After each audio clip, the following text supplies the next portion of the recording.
excited about that. Brian has certainly earned that opportunity through his actions and his character and the way he exemplified a fantastic leader last year in support of Carlos. So the team was made aware of that last night. Brian has a really good group of senior leadership around him. Guys like Chris Albright, who were extremely influential in helping Carlos do the job last year, will continue to do that. We threw down the gauntlet to Roger at the end of the year meetings. And very honestly, we told Roger that you either come back to preseason fit and prepared and ready to meet the demands, or you're not going to be a part of this team. To his credit, Roger came in the door ready. So his fitness is the best I've ever seen in 4 years. His mentality and approach is different. I think Roger senses that this is time for him to really take this opportunity. In terms of position, I mean, he's a true playmaker. Like any young player, he has developed, and sometimes you develop through a lot of hardships and mistakes. So we're hopeful that Roger can really contribute to this team this year. Don't know exactly what role, whether that's a starting role or a supporting role, but based on the first 5 days of preseason, we're really quite optimistic about the fact that he has taken a lot of responsibility in the offseason and done a great job coming into camp prepared. I have one more question, which is,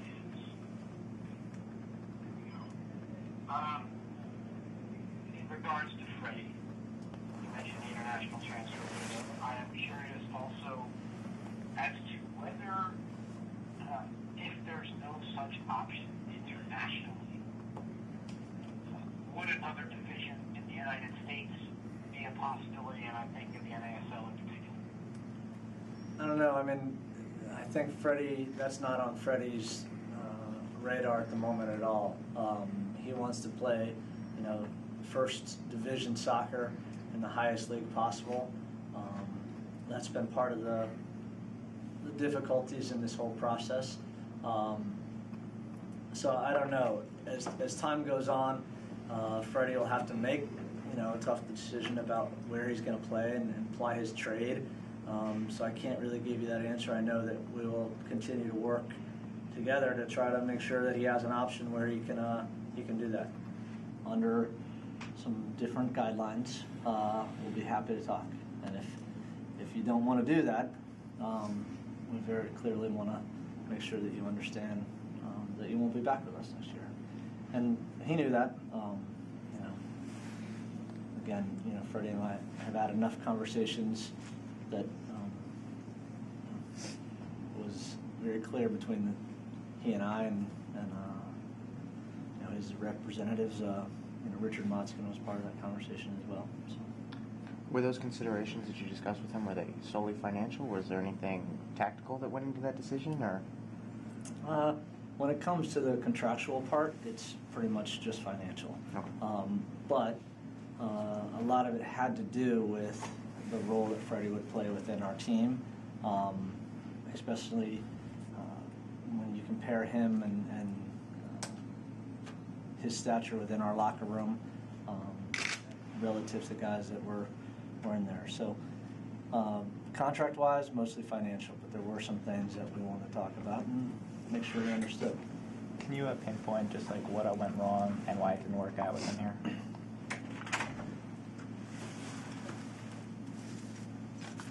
To pinpoint that is, look, I should have probably started this by saying that Freddie's a very talented young man, okay? And I've said it many times before, but I don't think many people have an appreciation for Freddie the way that I do as far as what he can do on the field and the things that he's capable of. But he certainly didn't meet the very lofty expectations that were placed on him within our team, and that's something that I don't want to talk about places previous to here, but that was ultimately what it came down to. Would you say it's a mistake signing him now? What's that? So would you say it's a mistake now, signing him? No, I wouldn't say it was a mistake. But I can't sit here and tell you that either. I wasn't the one that made that final decision last time. Just being very honest, he is on a long-term contract that makes it hard for a team in this league with the salary cap restrictions that we have and so forth to do some things if you have a player like that, and if they're not fitting into your plans and doing everything that player is at least from a team and club perspective expected to do. Hack, is there room for discussion with Freddie if he were to come back and try to conform to what you're looking for him out of a player, or has that time passed at this point? The time has passed. We've had, again, many conversations in that regard. So this was something that has been in the works for months. First time I'm obviously talking about it publicly, but that time has come and gone. The process of trying to trade him, is that going to be hard because of the money he makes? Do you have any good leads so far? Just how would you address that? Look, there's lots of teams, around the world that have been interested. He certainly has a name that is, has a lot of value, and as a player, I think that's where coaches, look at some of the things he's able to do as a player, and there's, he's got talent. There's no question about that. But how he puts that all together is up to Freddie. And for us, it didn't amount to everything that we expected. Not for this team, not for going forward in the direction and the philosophy that this club was founded on, and the direction that we want to have a long-lasting future with. Was it difficult, game in and game out, to find a place for Freddie in the team, and tactically with your system, or? A little bit, but the problem really wasn't on the field as much as, look, he wanted to have he might have wanted a different role. You'll have to maybe ask him that. But I think he was given plenty of opportunities to play a significant role for us and be the player that we expected him to be when we signed him. That didn't happen, all right, quite frankly, and you guys can look at numbers, you can look at the stats. It didn't happen for us as a team or for Freddie. I know that some people have said, well, that was because his service was great. There wasn't anybody on the end of it. I'm sure there's lots of different opinions out there, but the reality is that it didn't work. At the moment, are you trying to get value in return for him, or just get his contract off the books? We're trying to make sure that we find a solution that's good for the Philadelphia Union and one that's good for Freddie. We want him to hopefully go on and have a very successful career. He's only 23 years old. He's got a lot, in front of him. At the same time, it has to be something that works for us as well. And when do you hope to do that by, like the trade? Is there any timeline, or just? Again, we've been working on this for a long time, and we'll continue to work on it. Right now the international window is open. There's a couple more days there. It's a continuing process that both from our side and from Freddie's side, we're all working on. Hack, you just mentioned that Brian Carroll going forward will now be the captain of the team. Upon return of Carlos Valdez, what happens? Have you spoken with Carlos at all about the move with Brian? Has he even been notified, or? No, I don't think that's something that I don't think Carlos would have a problem at all. I mean, Carlos and Brian worked very well together last year, and Carlos, things that happen in our locker room, which obviously people aren't privy to and want to keep it that way. But Brian was a very important leader in our locker room last year, so it's kind of a no-brainer for the guys that were there last year. What it means for the future, we have a major challenge ahead to get through the season and to do it successfully. That's what we're focused on. When Carlos returns after a year, then we'll reassess and sit down.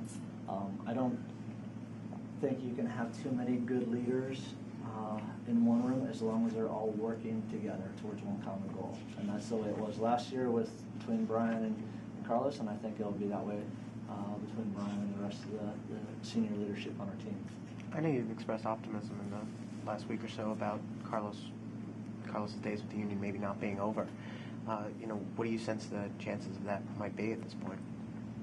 Well, right now I'm planning on the fact that he'll be back here next year, but the reality is that he starts for Columbia. They qualify or get close to qualifying for the 2014 World Cup, and that changes life for Carlos in a big way. It would also change things for us in a big way. And so I don't want to speculate on to, what can happen and what can't happen, but this is an opportunity that we feel is good for Carlos. We're trying to make the best out of it, but at no point are we saying, hey, this is the last time we'll see Carlos Valdez in a Union uniform, because we don't look at it that way. It's simply a loan, and that happens all the time in this business. Something that was good for both the player and for the club. Last year, Brian filled in sometimes as captain and the vice captain last year. Is there a guy that's kind of second right now that would be kind of a vice captain or kind of step in if Brian went down? Well, since we haven't started the season yet, it's kind of hard to tell. We don't have a regular starting lineup, but within the locker room, that guy is definitely Chris Albright, and he did a lot of that last year as well. So, but I think there's some other guys that have experience. Having Seba back, having Baki healthy, having Jeff join us shortly after a very successful stint, we hope, with the U.S. national team. There's lots of options there. And last year when we were on the much younger side, we've changed things in terms of our experience within our locker room and on our leadership roles. But then there's some younger guys like a Shannon Williams and both Far fans, Michael Lahoud, guys that have certainly understood where we wanted this team and this club to head, and they understand it, and feel good about that those guys are all working in that same direction. How important is it this preseason? We've got a lot of new faces, a lot of guys playing different systems, and this is your first year being full-time coming in the preseason. I think we have a really strong core of starting players, and that was the starting point. We made some very key acquisitions in the off-season, and we're not going to change things dramatically, but now you have really a 6-week period of preparation, and that'll be fantastic for all of us. I know that's something that I'm looking forward to. Thanks, Gavin. You got anything you want to say? So, it's the kind of work that any coach, and I think players, while it's not easy, want to go into. And right now, the attitude, the work ethic, the character of this group, the understanding of the goals that we have set for ourselves in this year are very clearly defined, and so far so good.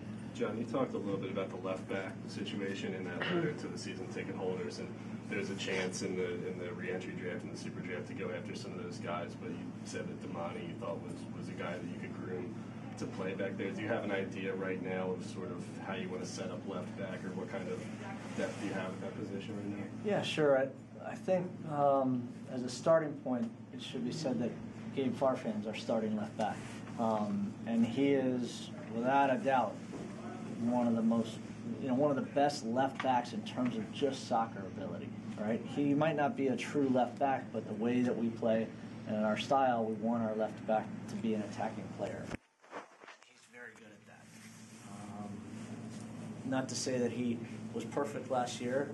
He's still a young guy who 2 years into that position was developing. So that's where we start from. Then you have some other outside backs that can play on the right or left. Shannon Williams, Ray Gaddis, players that I think we could put there if needed, and we'll certainly try those guys during the year. You have Damani coming in as a left back, extremely talented individual, but needs time to develop. He needs experience professionally. He's got a wealth of experience as a youth international, but it's a totally different ballgame at the professional level. So we have a good nucleus of guys, and I think that was a misconception out there that we were automatically going for a left back. I obviously couldn't say anything because we hadn't released that we had signed Damani. up to that point. So, but at the moment, that gives us a little bit of gives us a lot more depth to the left back position. With Damani and Don, and I guess Freddie going out, I mean, is it safe to say that upgrading that left side of the pitch, not just left back, but also in the midfield, was kind of a priority this offseason? Yeah, sure. I mean, I think you throw Sebastian Letou in there too. Not that we're going to play him wide. Please don't write that, because he would come back and say, "Coach, what are you doing?" But the way that we play in our 4-3-3 with wingers and wing play, there's a lot of mobility, and I think you'll see different guys out there. Jack McInerney had played there with the Olympic team a lot last year. I think you'll see different guys in that role. Keon Daniel is another guy that played some very good games for us at the end of the year. Christian Hernandez is a young guy. Roger Torres. And we have a lot of good left-sided players for sure. If we play the way that we have played, for the most part in a 4-3-3, you need a guy who can play left back and get up and down the line and has both the soccer in him, the technical and tactical ability, the engine, the mentality to do that job. It's a tough job. I mean, there's a lot of effort that goes into that position for sure. With the talent that you have amassed, is that where you see the formation kind of fitting in this year? Is the 4-3-3 or? Yeah, as a starting point, for sure. I think we want to develop into a team that is a little bit flexible and maybe take advantage of our opponents tactically. So it's not that we're going to be totally set, but I think you'll see a reoccurring theme in that we will have good mobility. We want to play and try to play an attacking possession style that is built on a short passing game and trying to overload one side or the other and take advantage of some matchups. So, Hack, I know that this was day one for everyone to see this team, but are you pleased at all with the synchronicity that these fans came out and saw today? It seemed like the guys were really working well off the ball. Just kind of give a few thoughts on what you saw today. Well, look, it's we're only a couple days into preseason, so it's hard to give you an overall assessment. But with the pieces that we've added, we do feel good. You go into a long preseason with a very specific plan, and the plan for us today, I think we accomplished that. Do we have a lot of work? Absolutely. But the way that we're trying to play and to build upon those building blocks one day after another, I feel good about it. John, this place was packed today, and people were standing on the balcony and everything, and it just felt like there was that buzz was sort of there again. Did you get that sense that maybe sort of the way things were towards the end of 2011, where everybody was really excited with these new signings and whatnot? Did you feel that way? Yeah, but I mean, I feel that way. I'm optimistic by nature, so I certainly feel that way. But it's really nice when the fans come out like they did today and support you. Just walking through at the end of practice and having so many fans, say good luck and encouraging words, and a lot of kids and moms and dads. I think it's fantastic, and you could certainly feel that on the field. We were joking as a coaching staff during the warm-ups. This is the best warm-up we've ever seen, and for sure having that many people around encourages every guy to warm up to the best of their ability. So, how much of a difference does it just make for you personally, knowing that this is your team now? You have this team from day one in preseason, as opposed to coming in halfway through the season and you can do your thing sort of from the beginning. How much difference does that make? It makes a lot. It's a totally different set of circumstances now, and we have time to prepare and we have time to plan, which obviously we've been doing a lot, and it makes a big difference. The truth is now we have to do 6 weeks of really good work so that we're ready on March 2nd to face the defending Eastern Conference champion, Sporting KC, and that's a big task for us, but one that we're excited about right now. So. There have been a few different captains in the past few years. Is that kind of tough to see, like, the team leaders leave year after year? Do you think Brian Carroll can really stabilize that role a little bit? I think that's not a problem. I think Brian Carroll's been here for 3 years, and the fact that he's wearing the armband doesn't change the fact that he was a leader within our locker room for the last 3 years. So I think, honestly, probably you guys worry about that stuff a lot more than the players, or I would worry about it. And I'm not trying to discount a certain ex-captain that certainly had was a big story when he left. But the fact is that we do have good leaders in our locker room, and Brian epitomizes that, and I think he has the support of the locker room. And that's really what you want out of a leader, and he's been here for 3 years, so that continuity is there. With this being your first off-season as the head guy, does it seem a little bit shorter maybe than when you were an assistant? Yes and no. I mean, it went by fast because we were working so hard, and yet, I personally couldn't wait to get back on the field again, because that's what we all love to do. It's. I think we accomplished our goals in this off season. That's a credit to our staff and our organization. I should definitely give a shout out to Rob and Brennan and Jim. They were fantastic. Nick and Ricardo, our whole staff did a fantastic job of supporting us and trying to look at this long term and feel good about those pieces that we added. Can we expect you to replace Adu on the roster, or are you waiting for him? Does that depend on whether he gets moved? I think we already have in a lot of ways, and I wouldn't say it's a replacement because I don't know that we've ever thought about, hey, we got to replace Freddie. But we had 3 major, targets in our off season, and I think it's rare when you get all 3 of those.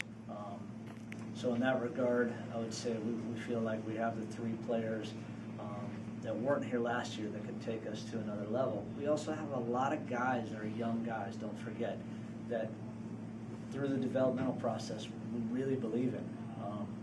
And we're hopeful that those players come through our program because we want to pride ourselves on our development, both with our youth academy but also with our professional team. So I think you'll see a lot of guys that have been here and maybe getting opportunities because they're now, at least in theory, a bigger part of the plan. Any other questions? Do you see Moby Kugo playing center back or central midfield, or is it still to be decided? It's still a little bit to be decided, but it certainly having Baki healthy, and when Jeff gets here and returns from national team duty, I think you'll see a Moby first and foremost in the midfield. His versatility is fantastic for us. It gives us a lot of tough questions to ask of our staff. Those are the questions that any coach wants to have. He's one of our top returning players, so I would expect him to be somewhere in there no matter what. But it's a nice problem to have, and leave it at that. Anyone on the phone have a question for Coach Hack? Yeah, Factory. Hey, Charlie, how are you? Good. How you doing? Good. Charlie, you need to come to these things in person, buddy. Relocate, Charlie. 200-mile round trip.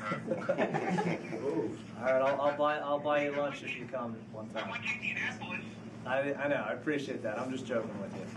2 questions, if I can. Do you anticipate any other roster moves ahead of the season? And then just talk a little bit about the tournament in Disney and what they're doing down there and what the league is doing and bringing together 6 MLS teams, a couple of other teams to put together sort of a baseball-like spring training. Okay, on the first question, I would say we're always looking to improve our team. That's an ongoing process that I don't think changes much from now or from day one of the season. And I think you need to do that to be good in this league, especially if you ever think that you've arrived. I think that's a mistake. So we will continually look at options to improve our team, but we only want to make moves that we really feel can make us better. The one thing we really believe in is how to build a team. We don't want it to be a revolving door. We don't want players to have, I believe that players that feel good about where they are, that are motivated and want to play for a team or a city or a fan base, you get a lot more out of those players. So that would be a starting point, is that we're always looking. As for the tournament at Disney, we're really excited about it, and the fact that we can kind of piggyback off what Major League Baseball has done and create a spring training environment down there, I think is going to be beneficial for us as a team and our preparation. And it gives the fans an opportunity to maybe head south during the winter months and get a glimpse at some really high-level soccer. And the cool thing I think about that tournament at Disney is, talking to other MLS teams, you get to really know the whole roster because you're obviously going to play a lot of guys through that process. I don't think there's any team that's, got it on their goals for the season to win that tournament, but we all certainly want to prepare well for it. So I think it's a great opportunity in a lot of ways.